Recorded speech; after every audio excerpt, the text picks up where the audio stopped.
Provisional answer की आने के बाद कट ऑफ क्या रहेगी, इस बड़े सवाल के लिए एक छोटा सा वीडियो। मैं ऑलरेडी आपकी जो कट ऑफ की पॉसिबिलिटी है उसको डिस्कस कर चुकी हूँ, but ever since the provisional answer की केम आउट मैं एक बार आई थिंक फिर से डिस्कस कर लेती हूँ, बिकॉज आप लोगों की रिक्वेस्ट आ रही थी कि मैम अब थोड़ा सा आइडिया हमें ज़्यादा है अपने स्कोर का, अब हमें ये भी पता है कि कौन से क्वेश्चन मोस्ट लाइकली ड्रॉप होने वाले हैं। Now that we have challenge those question right, इसके बाद कट ऑफ की रेंज क्या चेंज होने वाली है, या आपको लगता है कि उसी रेंज में हमारी कट ऑफ फॉल करेगी। आज के सेशन का सिर्फ और सिर्फ एक मकसद है, विच मीन्स आज का जो पर्पस है इस वीडियो को करने का वो ये है ताकि आपको अपनी कट ऑफ रेंज का आइडिया लगे, सो दैट आप अपनी फ्यूचर की क्या कोर्स ऑफ एक्शन रहेगा उसको स्ट्रैटेजाइज कर पाएँ। ठीक है, अगर आपको लगता है कि आप इस कट ऑफ रेंज में या इसके आसपास फॉल कर रहे हैं, वेल एंड गुड, आप अपने रिजल्ट का वेट करिए। लेकिन अगर आपको लगता है कि आप किसी भी हालत में किसी भी केस में इस रेंज के आसपास भी नहीं फॉल कर रहे हो, तो आप अपनी प्रिपरेशन अभी से स्टार्ट कर दीजिए, because let me tell you, NTA ने जो लेवल बढ़ा दिया है डिफ़िकल्टी लेवल पेपर का, उसके हिसाब से आपको सिर्फ फैक्चुअल ही नहीं, अब क्रिटिकल और एनालिटिकल पर्सपेक्टिव से भी अपनी इंग्लिश की तैयारी करनी पड़ेगी। Having said that you only have 5 months, हम 6 मंथ्स की साइकिल कहते हैं, लेकिन टेक्निकली यू हैव जुलाई अगस्त सितंबर अक्टूबर नवंबर दिसंबर के अर्ली 50 जो फर्स्ट 15 डेज होते हैं या फर्स्ट हाफ होता है, मोस्ट लाइकली उसमें आपका एग्जाम कंडक्ट हो जाएगा, विच मीन्स 5 मंथ्स काम करके चलिए। अब 5 मंथ्स की स्ट्रैटेजी आज के आज सेशन के बेसिस पे आप डिसाइड कर सकते हो, लेकिन obviously I can not foresee the future. ठीक है, तो ये कोई प्रोफेसी नहीं है, ये कोई प्रोडिक्शन नहीं है, ये एक एस्टिमेट है, एक एजुकेटेड गेस है। जब से मैंने आपके आंसर की देखी है उसके बाद क्या मुझे लगता है कोई चेंजेस आने वाले हैं जो ऑलरेडी मैं आपको कट ऑफ बता चुकी हूँ या नहीं। तो देखो, this is this exact screenshot जो मैंने आपकी प्रीवियस वीडियो से लिया है। ठीक है, ये मैंने ही आपको बताया था कि ये रेंज रह सकती है 75 टू 85 में। मैंने कहा था कि अनरिजर्व कैटेगरी का नेट हो सकता है एंड 90 टू 100 के बीच में जेआरएफ हो सकता है। ऐसे ही लाइकवाइज आप बाकी कैटेगरीज भी देख पा रहे होंगे, बाकी स्कोर्स भी देख पा रहे होंगे। ठीक है, अगर आपने ये वीडियो नहीं देखी आप इसको जाकर एक बार देख सकते हैं, जहाँ पर मैंने डिटेल में डिस्कस किया था। Now do I believe that there are going to be any changes in this range, या फिर इसी रेंज में फॉल करने वाली है cut off. See, having looked at the question paper, one thing जो मैं आपको रीअफर्म करना चाहती हूँ, आपका ही बिलीफ है that paper was difficult, yes it was indeed difficult, लेकिन देयर वर सम क्वेश्चंस जो डूएबल थे। डिफिकल्ट थे, अब मैं मानती हूँ, लेकिन डूएबल थे। क्यों? क्योंकि आप में से काफ़ी स्टूडेंट्स ने मुझे जो अपना स्कोर बताया है, उस स्कोर के हिसाब से मुझे लगता है कि आप में से काफ़ी लोग एक हायर स्कोर भी कर पा रहे हो, बहुत हाई नहीं लेकिन फिर भी हाई इनफ इस पेपर के लेवल के हिसाब से। तो मैं मानती हूँ कि इस वाली जो कट ऑफ है ना, इसमें एटलीस्ट 3 to 4 क्वेश्चंस ऐड कर लो। दैट मीन्स अगर मैंने कहा कि 75 to 85 के बीच में आपका कट ऑफ रहेगा, अब आंसर की देखने के बाद मुझे लगता है कि कट ऑफ में भी 80 to 90 के बीच में रहे। ठीक है, या फिर हम कह सकते हैं कि 78 टू 78 से स्टार्ट हो सकती है। ठीक है, तो अगर आपका 78 79 इतना भी स्कोर आ जाता है तो मोस्ट लाइकली आपका नेट होने का चांस है। ठीक है, एंड आपका जेआरएफ होने का चांस मैंने कहा था 90 टू 100 के बीच में, मुझे अभी भी ये लगता है, बिकॉज 100 से ज़्यादा, ये by the way this is the number of questions.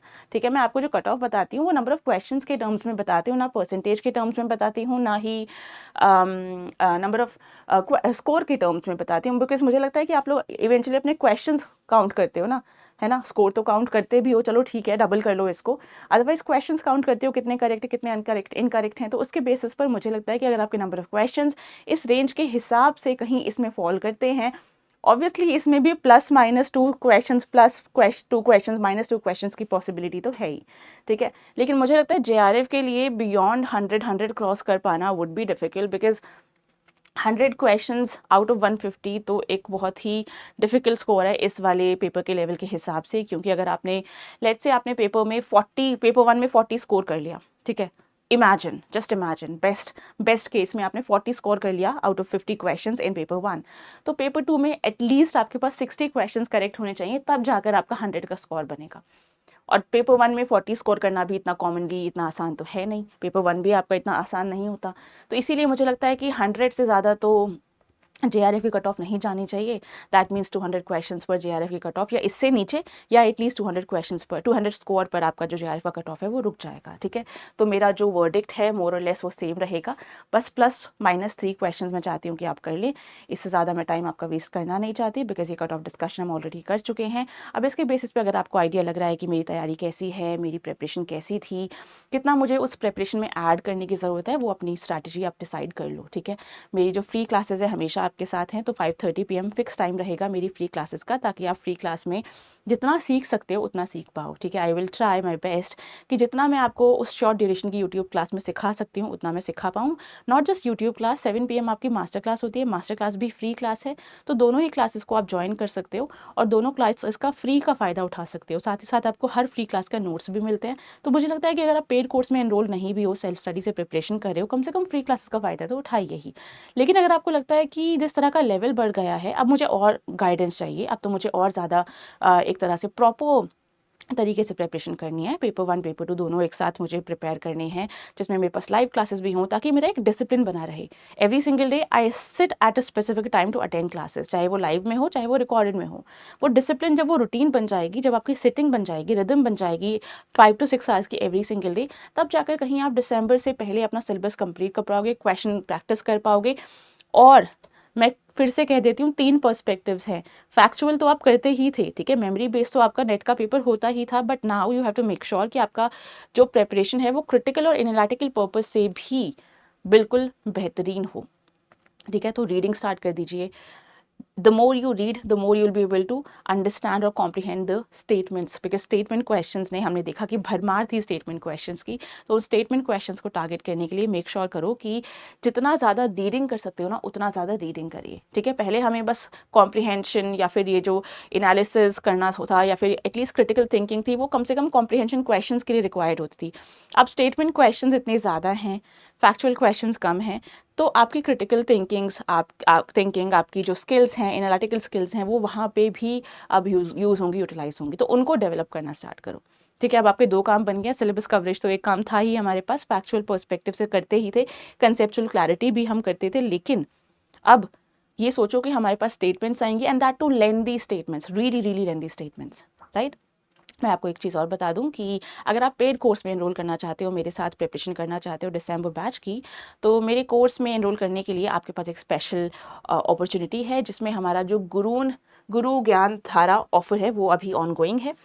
ये लिमिटेड टाइम ऑफर है, विच मीन्स ये ऑफर जल्दी ही आपका ख़त्म हो जाएगा। मतलब आप इसमें एनरोल अगर करते हो तो आज ही आपको ये ऑफ़र मिल सकता है, तो फटाफट जाइए इस ऑफ़र का फ़ायदा उठाइए। अगर आप दिसंबर तक की वैलिडिटी का कोर्स लेना चाहते हो तो आपके प्राइसेस जो हैं हाईली डिस्काउंटेड हैं। अगर आप चाहते हो नेक्स्ट ईयर यानी 2026 जून तक की वैलिडिटी, तो भी आपके प्राइसेस डिस्काउंटेड हैं। अगर आप चाहते हो दिसंबर 2026 तक की वैलिडिटी, तो भी आपके प्राइसेस डिस्काउंटेड हैं। ऑल्दो आपका जो एम है वो यही रहना चाहिए, इन दोनों की नौबत ना ही आए तो ही बेहतरीन है ना। अगर आपको लगता है कि आपका टेस्ट क्लियर हो जाएगा, इन दैट केस अपनी जो अगली जर्नी है वो स्टार्ट कर दो असिस्टेंट प्रोफेसर बनने के लिए। जो भी आपके स्टेट के पब्लिक सर्विस कमीशंस के एग्जाम्स देने पड़ते हैं, उनको देने के लिए अब आप एलिजिबल हो जाओगे अगर नेट क्लियर हो जाएगा, तो उनकी तैयारी स्टार्ट कर दीजिए। जैसे कि आपका HPSC का अभी सब्जेक्टिव एग्जाम होने वाला है, डिस्क्रिप्टिव पेपर। साथ ही साथ RPSC का असिस्टेंट प्रोफेसर वैकेंसीज फिल करने के लिए जो एग्ज़ाम है वो दिसंबर के मंथ में स्केड्यूल है। साथ ही साथ आपका JKPSC 10+2 लेक्चरर का जो एग्ज़ाम है वो भी स्केड्यूल है इसी साल। तो ऐसे एग्ज़ाम्स की अगर आप तैयारी कर रहे हो तो उसके लिए भी आपका सेपरेट कोर्स है। इस सेपरेट कोर्सेज़ में जो क्लासेस हैं वो मैं ही लेती हूँ, ठीक है। लेकिन आपका सिलेबस थोड़ा डिफरेंट होता है, ऑल्दो मोर और लेस सिलेबस इंग्लिश लिटरेचर का सेम ही होता है। लेकिन अच्छा, एक और चीज़ बता दूं, ये तो आपका सेपरेट कोर्स है, ये तो आपको मिलेगा ही लाइव मोड में। साथ ही साथ जो आप असिस्टेंट प्रोफेसर कोर्स लेते हो, आपको UGC नेट का जो फाउंडेशन कोर्स है, जहाँ पे आपके पास 100+ क्लासेस मिलेंगी, ताकि जो आपका फाउंडेशन है, बेस है, वो फिर से स्ट्रॉन्ग हो जाए, उसका एक्सेस भी मिल जाएगा। तो टेक्निकली आपको मल्टीपल कोर्सेज मिलेंगे इन द सेम एनरोलमेंट। इसमें भी आप मेरा कूपन कोड यूज़ कर सकते हो, जिससे आपको ये जो ऑफर है, ये जो डिस्काउंट है, ये मिल जाएगा। कूपन कोड क्या है? आयशा की। कैसे आप इस कूपन कोड को यूज़ करोगे? इसी वीडियो के डिस्क्रिप्शन बॉक्स में आपके पास ऑफर का लिंक होगा, उस लिंक पे क्लिक कर लीजिए, अप्लाई कूपन पर ये कूपन डाल लो और आपको डिस्काउंट मिल जाएगा। अगर आपको लगता है कि नहीं, सिर्फ फ्री क्लासेस से मुझे तैयारी करनी है, तो फ्री क्लासेस के मैं आपको एक बार टाइमिंग्स दोबारा बता दूं। 5:30 आपकी यूट्यूब क्लास होती है, 7 PM मास्टर क्लास होती है। दोनों आपकी फ्री क्लासेस हैं, हर एक बच्चा, हर एक सीरियस एस्पिरेंट अटेंड कर सकता है थ्रू अ लिंक आपको भेजा जाता है टेलीग्राम चैनल पर। Telegram channel is Ayesha ma'am _textbook. ये आपका UGC नेट इंग्लिश का टेलीग्राम चैनल है। इसके बाद भी कोई डाउट्स हैं, क्वेरीज हैं, subject related, exam related, enrolment related, feel free to reach me out. आप मुझे पर्सनली टेक्स्ट कर सकते हैं मेरे टेलीग्राम हैंडल पर, विच इज़ आयशा मैम। या फिर अगर आप सीरियसली मुझे रीच आउट करना चाहते हो, एक प्रॉपर सा ईमेल ड्राफ्ट करो, अपनी क्वेरी मुझे पहुंचाइए मेरे तक through my email which is here, ठीक है, मेरा ऑफिशियल मेल है। तो मैं अगर आपको अपना ऑफिशियल मेल दे रही हूँ, इसका मतलब है कि अगर कोई सीरियस क्वेरी है, एक्चुअली आप वरीड हो, तो you can expect a reply from me अगर आप मुझे यहाँ पर मेल कर देते हो, ठीक है। चलिए, thank you for joining everybody, this is your Telegram channel for English literature UGC NET. English literature से रिलेटेड कोई भी आपके पास अगर एग्ज़ाम है, उसकी प्रिपरेशन आप करना चाहते हो, चाहे वो गेट हो, चाहे वो UGC नेट हो, चाहे वो कितना कोई भी आपका जो असिस्टेंट प्रोफेसर एग्ज़ाम है, जैसे कि HPSC हुआ, RPSC हुआ, JKPSC हुआ, इन सभी एग्ज़ाम्स की जो क्लासेस हैं, नोटिफिकेशंस हैं, अपडेट्स हैं, वो आपको मिलते हैं इस चैनल पर। साथ ही साथ फ्री स्टडी नोट्स भी आपको इसी चैनल पर मिलते हैं। That will be all from my side. Enough discussion has already taken place about the cutoff, about the difficulty level. तो मैं नहीं चाहती कि इसको एक्सटेंड किया जाए। मैं चाहती हूँ कि हम एक फ्यूचरिस्टिक अप्रोच रखें, जो हो गया वो हो गया, उससे लेसन्स लें और दिसंबर की प्रिपरेशन अपनी एस कर लें। Thank you very much.